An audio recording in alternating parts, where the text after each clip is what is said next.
Hello everyone, and today you get to see a rather wild angle of my desk because, well, the thing I'm talking about today is this water cooling loop, which is rather big.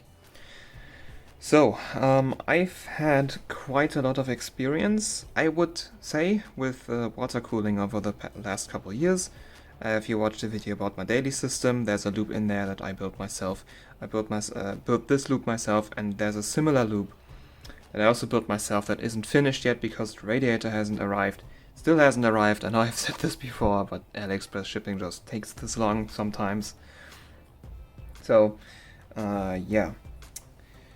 And what I want to talk about today is cheap water cooling, because like my daily system is an EK loop. That one was hellishly expensive, 700 euros if I remember correctly. Like that's a well, at the time that was a decent high-end graphics card. These days, with the shortage, you're probably not gonna get any card for that price.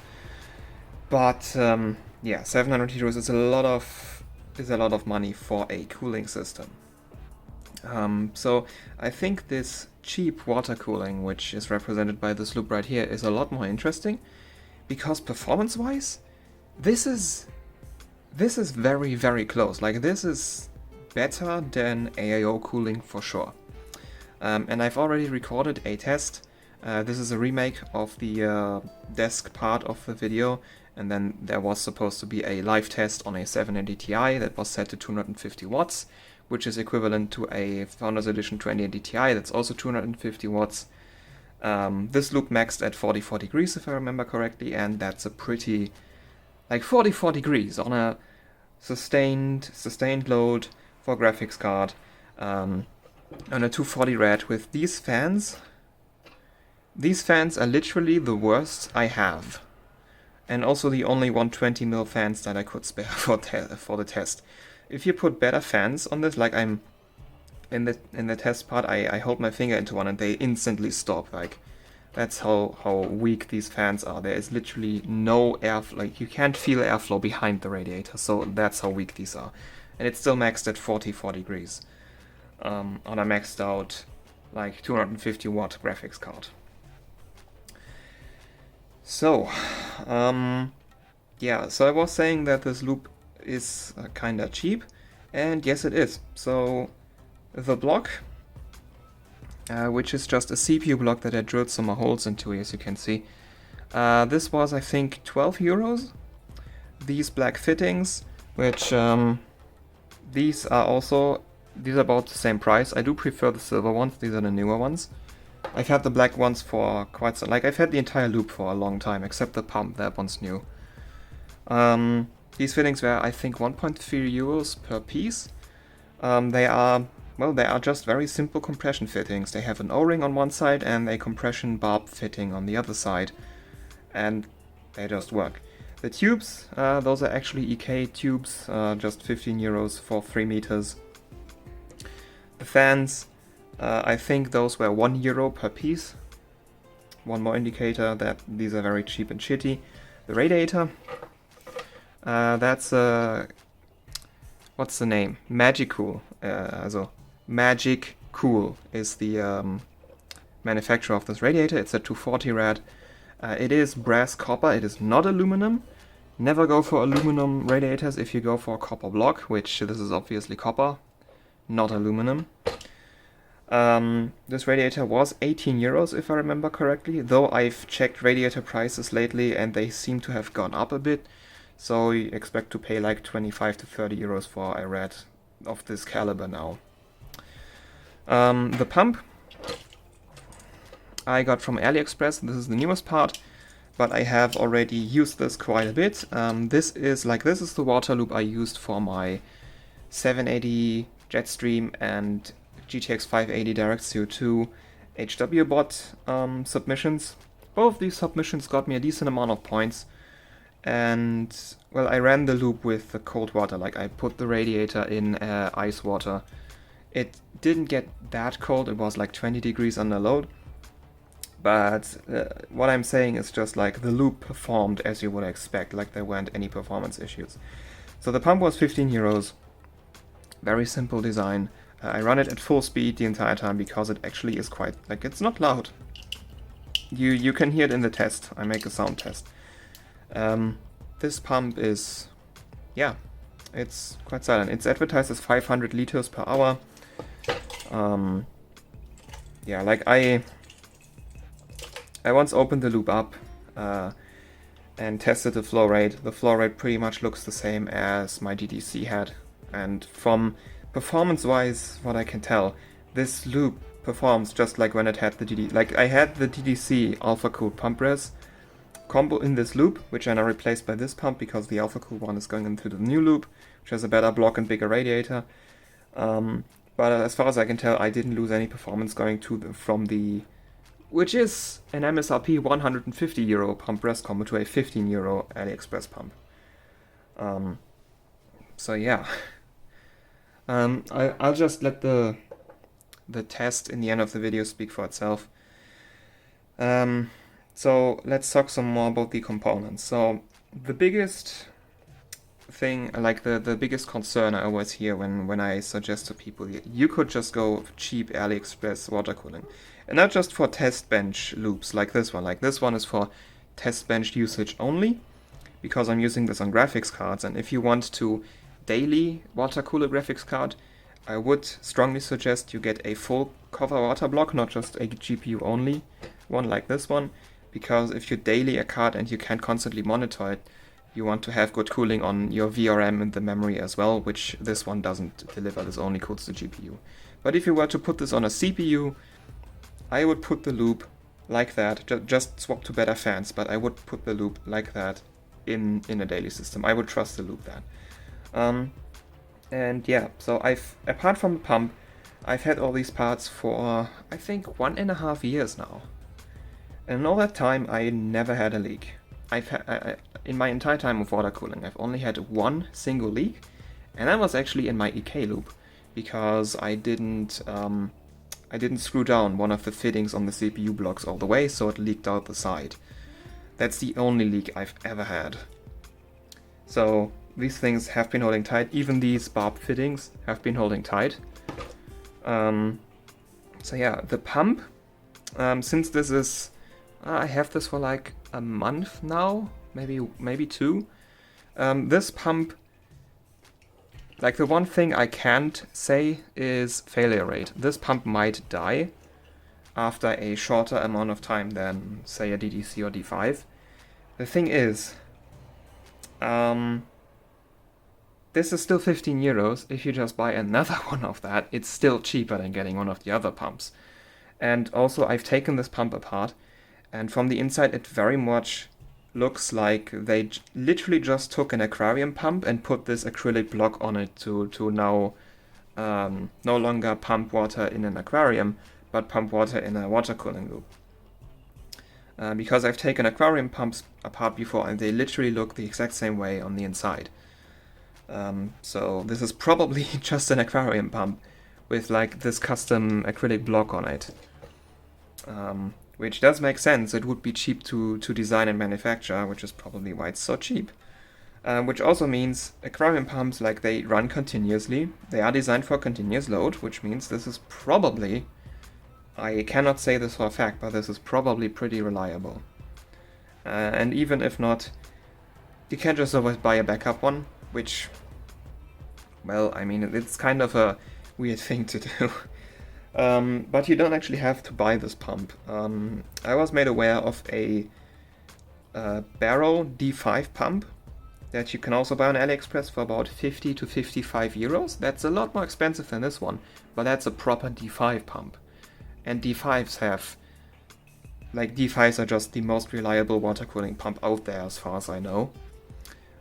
So yeah, if you don't want to trust one of these pumps, you can just get that one. 50 euros or 55 is still cheaper than what you would pay for an EK or Alpha Cool D5. Admittedly, that pump is like this one. It has no reservoir. Like you can see, there's no reservoir in this loop. So this, yeah, so you have to kind of bleed out the air bubbles. I just did it by submerging the block in water and like opening one of the connections and then waiting until the pump moves all the water bubbles out. It's a bit more annoying to do, but like in the end, it doesn't really make a difference. It's slightly, like, it lowers your thermal capacity of the water, but if your radiator can exchange enough heat, that won't make a difference. Which I've pretty much seen, because the old pump did have a res in it, a pretty large one actually, and well, I'm not seeing any performance difference because the radiator can cool the loop down more than the component heats up the water. Like basically you just reach equilibrium faster. Yeah, so you don't have to run tests for as long. So yeah. If you would ask me if I would endorse such components for use for test benches, yes, 100%. For daily systems, I would likely think for a couple seconds more, but then I would ultimately also say, yes, I would trust this in a daily system. With a block like this, only for CPU, for GPU, you have to probably bite the bullet and get one of the expensive blocks, because I don't think there are cheap alternatives for full cover GPU blocks. So you're gonna have to get one of those. But yeah, for CPU, like I'm actually gonna put this onto the CPU in my test. Like once the new loop is finished, this is gonna go on on the CPU in my test bench, because I'm planning to move my 8700K from my daily system to the test bench, and this block fits the 8700K, like the LGA 1151 socket. And yeah, I'm just gonna put this on my 8700K in the daily system. Gonna put better fans on it, but this is pretty much the loop I'm gonna use. And I guess I can, maybe after another year, I can make an update on how well it's performing. I would expect it to perform just fine. You could maybe get some extra degrees out of it by using a block that has a better flow design. So you can see this block is literally just flow through. There is no flow direction. Some fancy blocks have a flow plate. So there's an inlet and an outlet, and that flow plate directs the water flow into the middle, like it directs the water flow more towards the heat center of the CPU, which can help with temperatures. It definitely does help with temperatures, but to an extent that, well, I'm not getting a better block base. So basically, I don't care about the difference. So yeah, I would expect it to be 3 degrees at most. So yeah, that's pretty much the thing. Like, cheap water cooling can be done. It very much can be done. It's just like, well, there's no name brand stuff really, and it won't look as great. You're not gonna have RGB. This pump. Well, this one is actually pretty silent, but if you buy a slightly different pump, yeah, it might be a bit loud. Like this one, you just have to cushion on some foam. Like it vibrates quite a lot, so if it touches metal, it will produce a pretty loud, annoying sound, but if you just cushion it a bit on a piece of foam, it is... Well, you will see it in the test, like the cold wine and the fans that were cooling the graphics card VRM were louder than this pump, so... And it was running at full speed.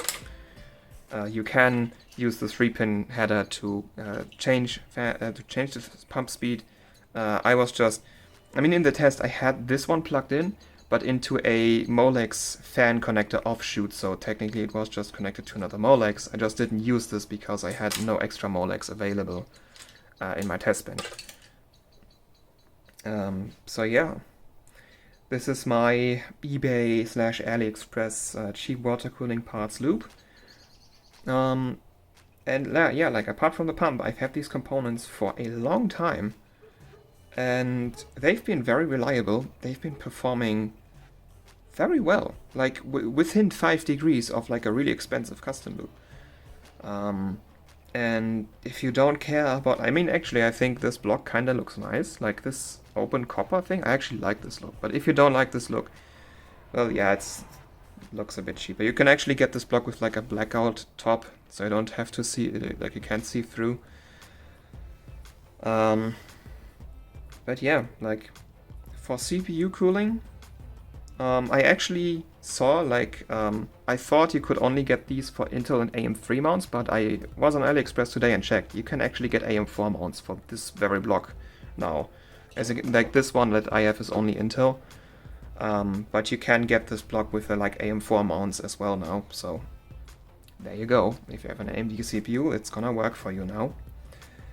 And yeah. So I think I'm repeating myself at this point, so I would now make a cut and show you the practical demonstration test part of the video. Okay, the loop has been running, the stress test, on my Zotac 780 Ti for this long. As you can see, average power consumption is around 250 watts, which is the same power consumption that a 2080 Ti Founders Edition will have. That card has a 250 watt TDP. And you can see the average temperature is 43.6 degrees. Now that's a bit higher than what I claimed before, because when you look at the radiator, you see that I'm no longer using the very loud, very big, very powerful fan that I scavenged from my pre-built system. I used some fans that are more silent. Sadly, the only other fans that fit this category are so cheap that they are barely even spinning. So there is practically zero airflow going through this. And yes, the radiator is open air, but I literally feel no airflow whatsoever behind these. These fans are very, very cheap and very, very bad. If you have fans that have at least some semblance of airflow, you will get better temps out of this. As to noise, this is the pump. From where I am, which is about 5 centimeters behind the camera, the loudest thing that I can hear is actually the coil whine of the graphics card, followed by the two fans on the graphics card's VRM and VRAM heatsink, and then I can hear the pump. Those occasional stutter noises, those are some very, very tiny air bubbles that are in the loop that hit the blades of the pump, because I have no reservoir in this. There is no distinctive location where the air bubbles just locate themselves. Well, if I put the radiator like this, then the air bubbles are just gonna stay up here, and that will probably get rid of the issue. So yeah, this is very silent, and this is full speed. It is just plugged into this. It's not plugged into the Molex, but this fan connector is just hooked up to a, you see it down there, a Molex. So this is full speed. I just don't have that many Molex connectors in the system, so I used a Molex to fan, and then effectively what this is again fan to Molex, because this is just connected to that. So the pump is going full speed, which you don't have to. So yeah, 250 watts, that's quite something. And as you can see, the temperature actually rose a bit, probably because I was sitting in front of the radiator. But yeah, this is still very respectable temperatures, and at 250 watts. So yeah, this is performing very well. Like, this is very good performance.